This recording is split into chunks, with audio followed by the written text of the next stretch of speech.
خب با توجه به محبوبیت بخش اول حقایق شگفت‌انگیز درباره افغانستان، بار دیگه به کشور افغانستان برگشتیم. برای بخش دوم به همه خوش آمدید میگیم. اسم من وحید هست و شما در حال تماشای پردیس اینفو هستید. من کلی حقیقت جدید درباره افغانستان میخوام با شما به اشتراک بگذارم. پس بدون معطلی شروع میکنیم. از شماره 10 آغاز میکنیم. احمدشاه دورانی به عنوان پدر ملت افغانستان شناخته میشه و بنیانگذار آخرین امپراتوری افغان بوده. او در سال 1747 تاجگذاری کرده و کسی بود که افغانستان رو به یک پادشاهی واحد تبدیل کرد، چون پیش از اون ایالت‌ها و مناطق مختلف کاملا پراکنده و جدا از هم بودن. آیا میدونستید که سال نو در افغانستان همون نوروز هم جشن گرفته میشه مثل ایران و تاجیکستان؟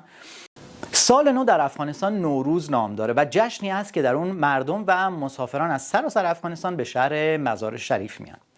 در این شهر مسجدی در مرکز خودش داره که به مسجد کبود یا روضه حضرت علی معروفه. حضرت علی پسرعمو و داماد پیامبر اسلام حضرت محمد بوده.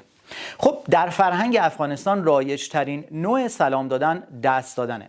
بعضی از مردم هم برای نشون دادن احترام یا تایید دست خودشون روی سینه میگذارن و کمی هم سرشون رو خم میکنن. با این حال دست دادن بین مردم و زن رایج نیست مثل کشورهای غربی، به ویژه در مکانهای عمومی کاملا از این مسئله پرهیز میشه.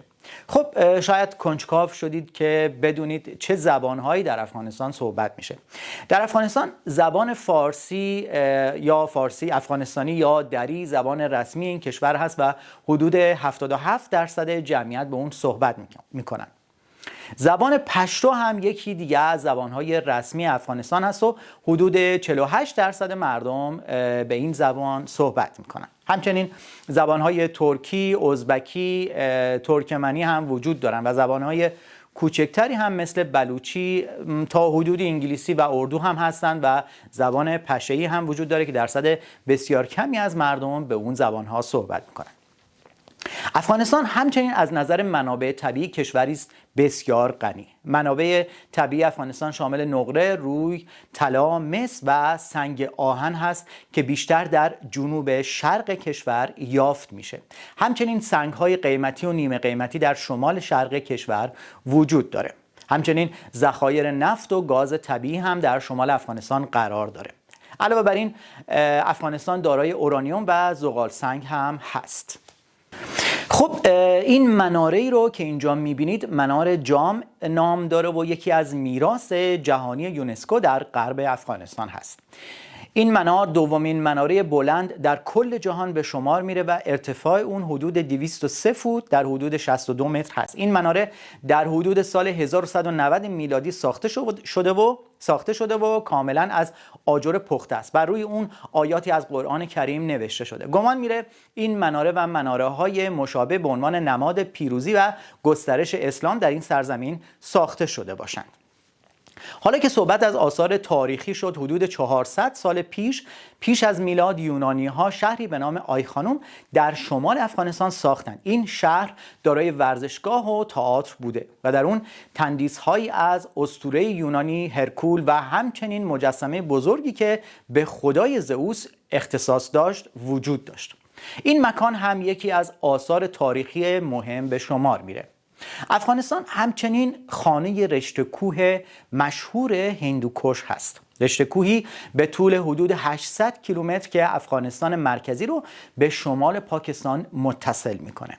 ارتفاع برخی از قله‌های اون به بیش از 18,000 فوت میرسه. این رشته کوه در یونان باستان با نام قفقاز هندوکش یاد میشد و شناخته میشد و نام دیگر اون پاروپامیزاد بوده. خب پلنگ برفی حیوان ملی افغانستانه. این حیوان در شمال شرق کشور زندگی میکنه و جمعیت اون دقیقاً مشخص نیست و فقط میتوان به صورت تقریبی اون رو تخمین زد. بر اساس برخی برآوردها بین 100 تا 200 قلاده پلنگ برفی در افغانستان وجود داره. این حیوان نماد شجاعت، بیباکی و زیبایی دانسته میشه و نمادی شایسته برای کشور و مردم افغانستان هست. و در نهایت آخرین نکته‌ای که میخوام بگم و به اون اشاره کنم اینه که بیشتر مردم افغانستان در گذشته‌های دور پیرو آیین‌های هندو، بودایی و زرتشتی بودند، اما در جریان حمله اعراب در سال 642 میلادی دین اسلام وارد این سرزمین شد. اعراب ساسانیان رو شکست دادند و تا سال 870 میلادی بر منطقه حکومت کردند تا اینکه دوباره توسط ایرانیان از این سرزمین بیرون رانده شدند. خب دوستان، این دومین سفری بود که به کشور افغانستان داشتیم. حتما نظرات و دیدگاه خودتون رو در پایین همین ویدیو برام بنویسید. خیلی دوست دارم اونا رو بخونم. به تمام کامنت های شما و پیام های شما جواب داده میشه.